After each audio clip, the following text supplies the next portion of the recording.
هنتكلم دلوقتي على أمر الشغل الفرعي أو التشايلد ورك اوردر. هناخد مثال نعمل عمرة لمحرك في ورشة الصيانة الميكانيكية overall reciprocating engine at mechanical workshop. بنحتاج ايه؟ ده أمر الشغل الرئيسي، ده الأمر الشغل الرئيسي اللي احنا بنتكلم عنه.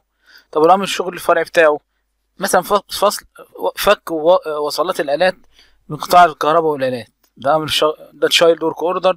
disconnect instrumentation للي اند اي ديفيجن.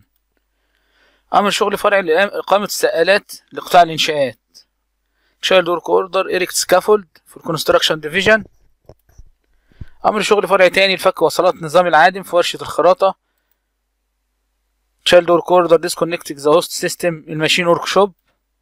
وأخيرا أمر شغل فرعي نقل المحرك إلى الورشة لقطاع النقل ترانسبورتيشن.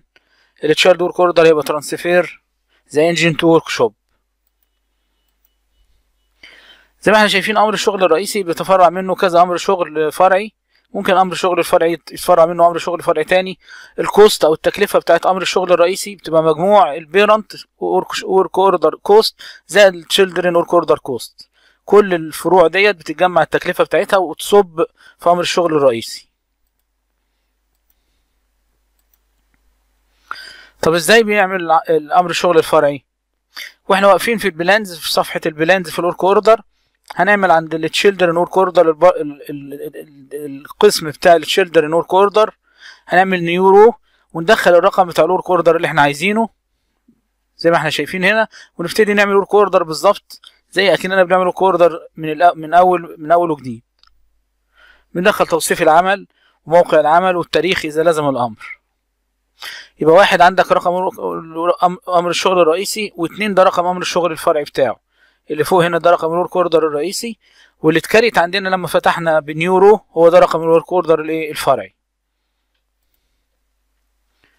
طيب في طريقة تانية لاختيار امر الشغل الفرعي اذا كان موجود قبل كده. بنختار من سيلكت ورك اوردر، واحنا واقفين برضو في الجزء بتاع الشيلدرين ورك اوردر بندوس على سيلكت ورك اوردرز ونختار من الليسته بتاعت الورك اوردرز اللي ظاهره عندنا ورك اوردرز اللي احنا عايزينه يبقى فرعي، ونعلم بالشيك بوكس اللي قدامه ونقول له اوكي. كده يبقى عملناه ورك اوردر فرعي.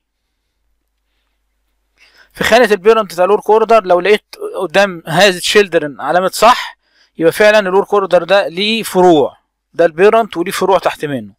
لو فرضنا ان هو رقمه 3 أربعات، لو رحنا احنا في خانة الورك اوردر بتاع امر الشغل هنلاقي 3 أربعات دولت في خانة الورك اوردر للتشايلد. شكرا.